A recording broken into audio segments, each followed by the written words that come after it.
This is a keyboard, but it's also a trackpad. It's beautiful, yet very simple. It's small enough to carry with you, but it's also got an aluminum case. It's innovative and unique, but will it actually work? Because if you're anything like me, you look at a product like this with a ton of doubts. Will the trackpad be reliable, or am I constantly going to be fighting against it? Is typing on this keyboard actually any good?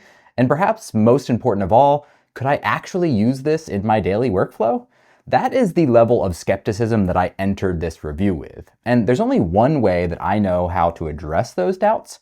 It's to go hands-on, put this thing through its paces, and give you guys all the details that you need to decide whether the Clevetura CLVX S touch keyboard is quality or just hype.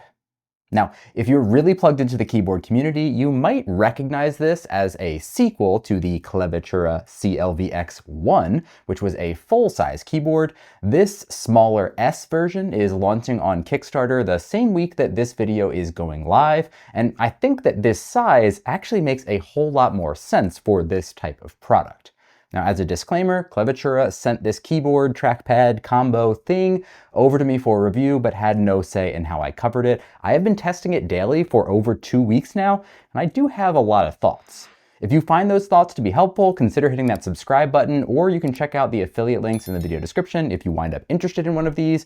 And with all of that, let's jump into the details. Putting aside all the unique functionality for just a moment, let's start with build and design. This keyboard is beautiful and simple. As soon as you get your hands on it, the first thing you notice is how extremely thin and low profile it is.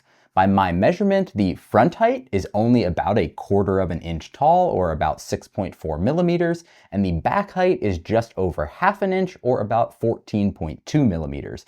It is incredible how tiny this whole package is.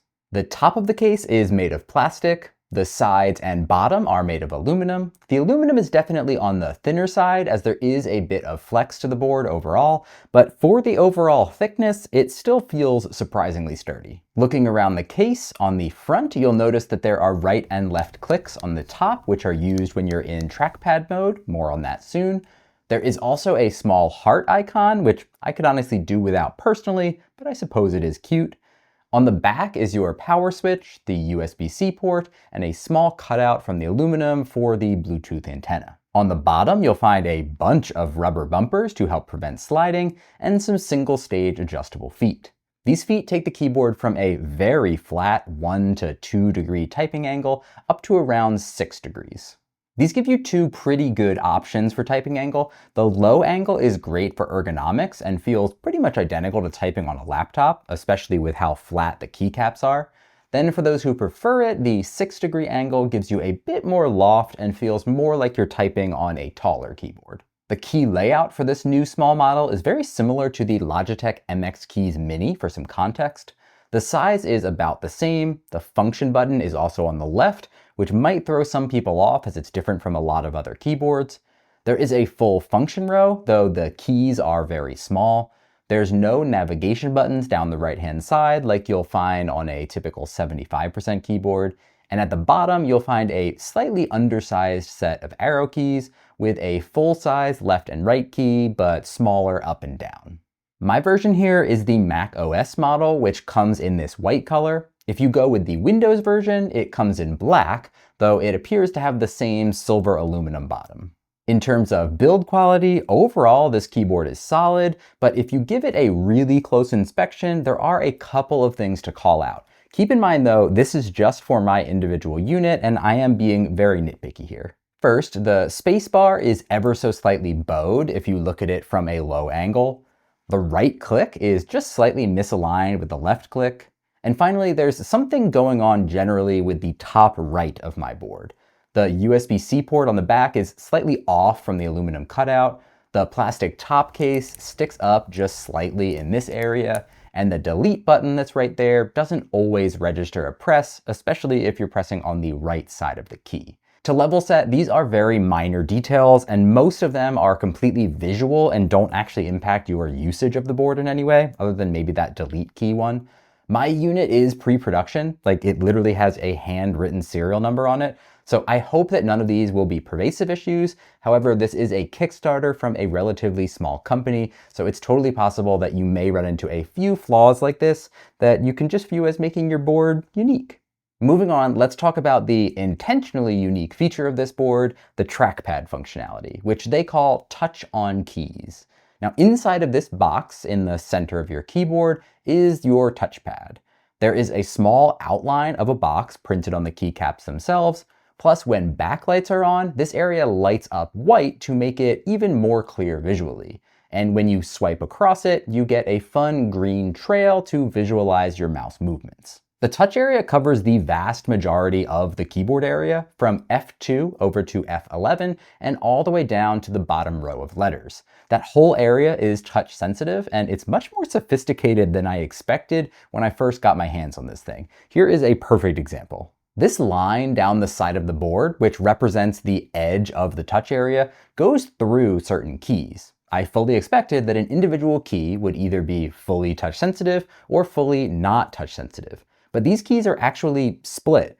So if you swipe on this part inside the box, it moves your mouse. Swipe on the part outside of it, nothing. This seems to indicate that they used some sort of large sensor underneath that whole section of keys, rather than the keycaps themselves having their own sensors within them, which is more of what I, as a total non-expert in this stuff, had expected. In addition to the main trackpad area, there are two touch sliders at the top of the board on the function row.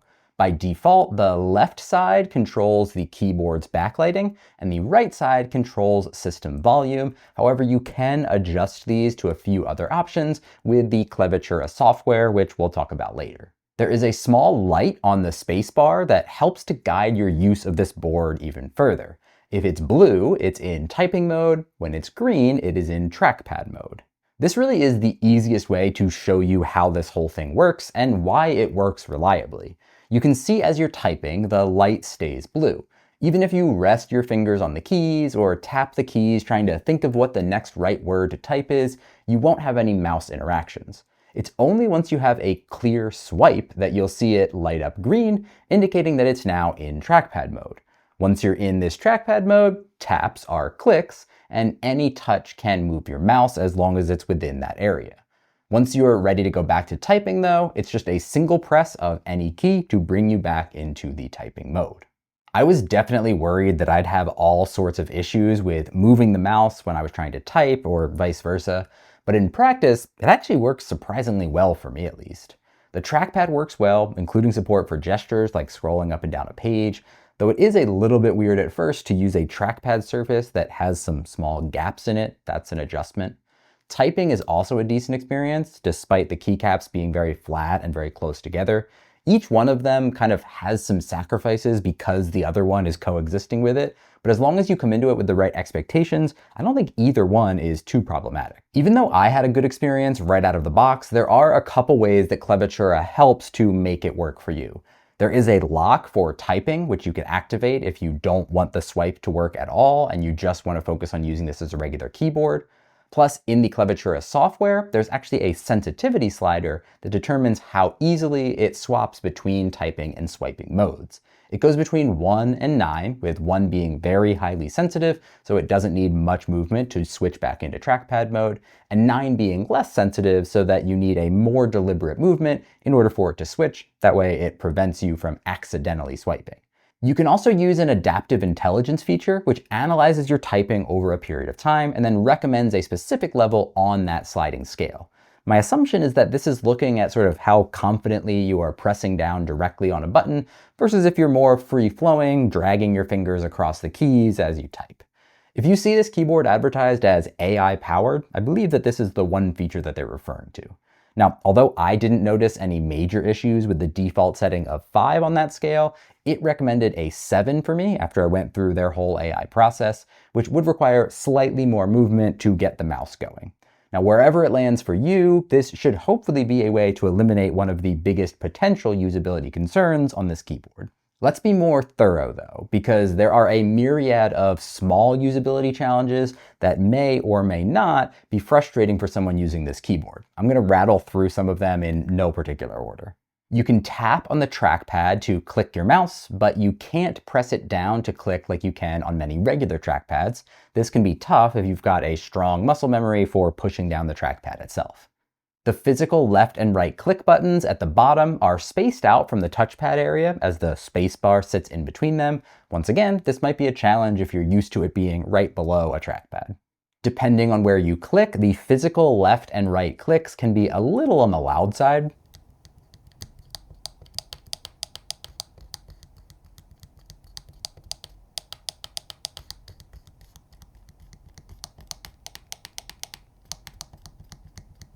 There are no dedicated volume up and down buttons on the function row of this keyboard, so you can't change the volume without using the touch slider, though you can technically change some of the buttons to be volume up and down if you wanted, but the icons on there just wouldn't match. This next one is a little bit more complicated to explain, but if you're using the trackpad functionality to move your mouse, and then you're transitioning over to typing, if you hesitate a little bit and maybe place your fingers down on the keys before you press a physical button to start typing, you might accidentally wind up clicking, which could then move your cursor somewhere that you didn't intend to type. This also could happen if you have that tendency to sort of drag your fingers from one key to the other when typing, which, as we talked about, there's a slider to adjust that sensitivity, but if it lands somewhere that doesn't really work for you, then it might be frustrating. All things considered, most of these are minor. It's possible that other people will have their own set of more nuanced challenges based on how you type individually, but these are some of the ones that I came up with as thoughts as I was testing, or things that I directly ran into. But okay, now that we've covered all of the things that can potentially make it more challenging to use, let's talk about the individual use cases where this product might be super valuable to you. First, I think that this is a perfect couch keyboard. If you've got a computer hooked up to your TV in your living room, for example, you can sit back and have a mouse and keyboard all in one small package on your lap, which is perfect. This is similar to some all-in-ones like this one from Logitech, but with a much larger usable area for the trackpad. This keyboard is also useful for working on the go. This could be with a laptop, but I think it would be especially nice working with a tablet. It's super small and portable and would be perfect to work in even the smallest spaces. The final use case would be a worker who is specifically focused on efficiency. Now, this seems to be what Clevetura is focusing their advertising on first and foremost, with their website highlighting developers, managers, and content creators. Now, honestly, I'm kind of mixed on this one. Now, I did use this to edit a video during my testing, and as much as possible, I tried to use it completely without a mouse to go with it. And it's definitely possible, and with some practice, I could definitely get better at it. But I'm not sure that my best output with this keyboard and no mouse as a video editor is going to be better than my best output with both a keyboard and mouse.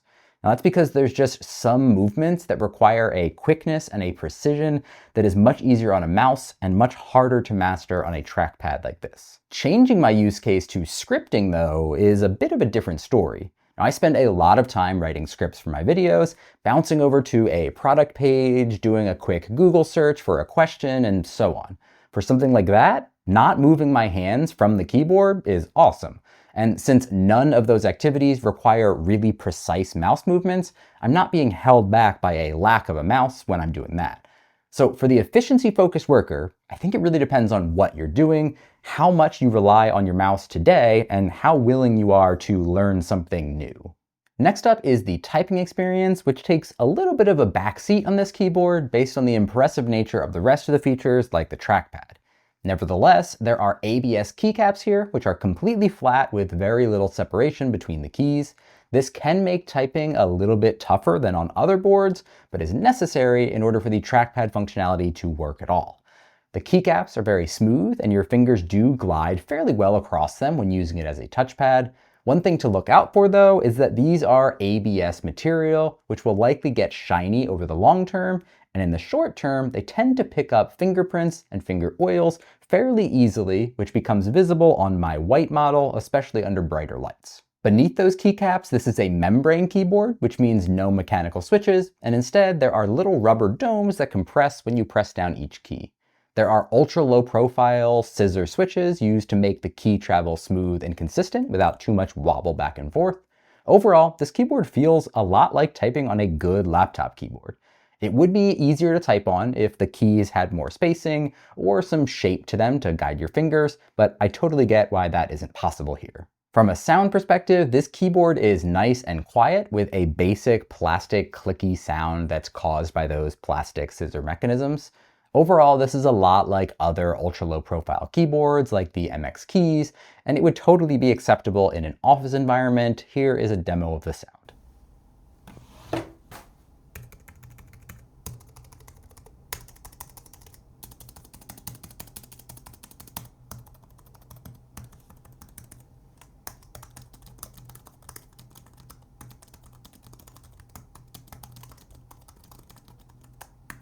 All things considered, much like the trackpad, which exceeded my expectations, I really liked typing on this keyboard more than I expected.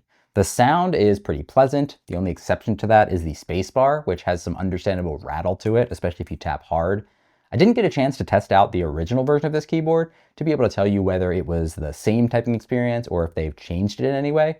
But as long as you come into this expecting a membrane keyboard feel with scissor switches and flat keycaps, there's really no complaints here.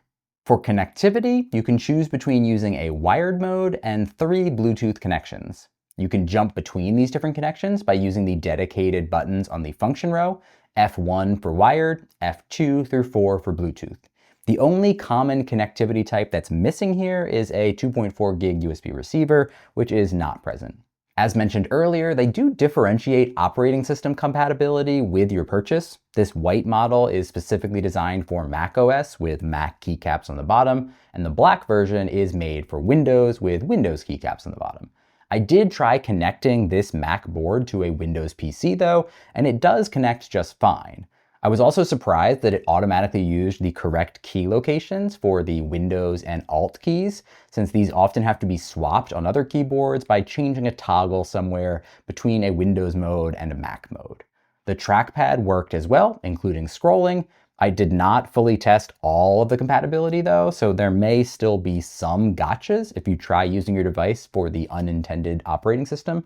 However, if you have a primary Mac and then a secondary PC, for example, you can probably use one board on both, at least for basic functionality. Backlighting is very unique on this keyboard and actually quite useful. There's full RGB backlighting with shine through on the keycaps. By default, you'll see a few different colored zones on the board. The keys inside the touch area glow white, whereas those on the outside glow in a light blue. As you type, the keys light up a darker blue color that applies to the key you press and those immediately surrounding it. When you swipe to use the touchpad, you'll see a green trail behind your finger. And finally, at the top of the board, the brightness controls show up yellow and the volume controls are purple. Every one of these controls can be adjusted through the TouchOnKeys application. You can also adjust the length of that swipe trail and how long the light sticks around when you're typing. When you first get your hands on this keyboard, it's really useful to have a visual representation of the different zones to help you get to know the keyboard and to know where to touch. Once you get comfortable though, it's less important and you can probably go without the backlighting to save some battery. Speaking of battery, there's a rechargeable 1900 milliamp hour battery inside, which can be charged with the USB-C port on the back. With backlighting off, it gets an advertised 44 hours of use, though they don't provide estimates for battery life when backlighting is on. I did do some testing with backlighting on, and I would estimate it personally at around 16 hours. Now, I would say that the battery is definitely slightly undersized, and the battery life numbers are on the lower side as well. You'll need to charge this board roughly every week if you use it with no backlighting, and kind of every other day if you use it with backlighting on. So you'll want to keep a charging cable nearby, or simply use the wired connection all the time. A fun bonus if you choose to use your keyboard wirelessly though, is that F5 is a battery indicator, and it's probably the best battery indicator application I've ever seen. It dims all of the backlighting, then lights up just the number row according to the state of the charge. Then it gradually moves back to regular backlighting. It's simple, elegant, and genuinely useful. For customization, most features for this keyboard work straight out of the box. Basic things like moving your mouse around, clicking, scrolling, all work fine. More advanced features though, like multi-finger gestures or any independent customization you want to do, will require the software to work. Their software has to be downloaded and installed on your machine, As I always do, I'll call out that this isn't great if you use a corporate computer that might prohibit the installation of third-party software. For those that can install the software, it's called TouchOnKeys, and it's mostly targeted at honing in those different touch features, though it does offer quite a bit of other features as well. You can edit the 3 and 4 finger gestures, including setting both a global profile as well as application-specific ones. You can change the touch sliders and adjust their sensitivity as well. You can adjust the backlighting colors across the different zones, including changing the reactive effects like the trail when you swipe. And finally, you can change the function row behavior for the non-connectivity focused buttons. In all of those instances, you don't have complete autonomy. You are limited to a specific set of controls that they provide to you. And you also don't have the ability to adjust all key functions like you would with a QMK or VIA customization. Nonetheless, the software is pretty simple and it worked well in my testing. For value and pricing, as I'm recording this video, final pricing for this keyboard has not yet been announced. The full-size CLVX keyboard is listed on Clevitura's website with a $250 MSRP, and you can pre-order it for $230. Based on that, I'd expect that this smaller version will have an MSRP in the neighborhood of $225, and then probably be selling closer to the $200 range. You should be able to get it even a little bit cheaper than that if you're early enough to purchase through the Kickstarter. If final pricing winds up being dramatically different than those expectations, I'll make sure to have a pinned comment down below to discuss it. Assuming that my pricing estimate is somewhat close to reality, this is obviously an expensive keyboard. I think that this is a unique, premium tool for a pretty specific audience. I have to imagine that most people will look at this and think that it's cool, but maybe not for them. For others, it might be something that they really want, but it's a little bit out of their price range. But for the slice of people who both love the concept and have the money, there is nothing quite like this, which is pretty awesome. Now, in addition to final pricing, because my keyboard was delivered early, I also didn't get to see any sort of final retail packaging. So I don't know exactly what to expect in terms of accessories in the box or other details of the packaging. I was sent this pretty slick bag to store the keyboard, which I believe will be included in the final product, but I also can't give you a full accurate value assessment inclusive of any accessories. From a differentiator and deal breaker perspective, this keyboard has some truly cutting-edge technology, integrating a touchpad into a keyboard. The transition between keyboard functionality and touchpad functionality worked way better than I anticipated, and this isn't something that has a bunch of other options out there on the market if you want to shop around, so obviously, if you want something like this, this is the one. Physically, the keyboard is ultra slim and very portable. The materials feel high quality, especially that aluminum case around the sides and bottom. There's multi-device Bluetooth connectivity plus a wired mode. The typing is very low, which is good for ergonomics lovers, but it still offers adjustability with the single stage feet. Finally, the backlighting is actually useful, showing the different zones for you clearly. For potential deal breakers, this is not the best keyboard available from a typing perspective, and it's not the best trackpad available for moving your mouse around. It is probably, though, the best combination of both. There is certainly a learning curve for using this, which might be more difficult for people with really deeply ingrained habits for their current workflow, or people who are more likely to have issues like swiping your fingers across the board when typing, for example. The keys are very flat with very little spacing in between them, which can make touch typing more challenging if you're not dialed into those key locations. The battery life is pretty short, especially if you've got backlighting on. There's no USB receiver option for connectivity. The keycaps are ABS plastic, which could get shiny over time and shows oil and fingerprints pretty easily. There were some small issues with the build quality on my pre-production unit, which is hopefully not an indication of all boards, but is definitely something to consider. And finally, the premium pricing might be too expensive for many people. Here's the thing that keeps coming to my mind with this keyboard. If you think about the adoption curve for a new technology, like this one, this shows the progression from initial innovators to early adopters to ultimately getting something to go more mainstream. On this path, people often speak of a chasm that exists somewhere in the early stages and that must be overcome for a product to truly reach mainstream status. Now, personally, in my life outside of tech reviews, I'm somewhere in this range.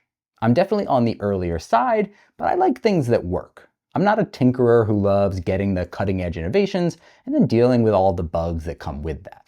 Now, when I agreed to test this keyboard, I expected that I'd be stepping outside of my comfort zone a little bit into a less refined area of the curve.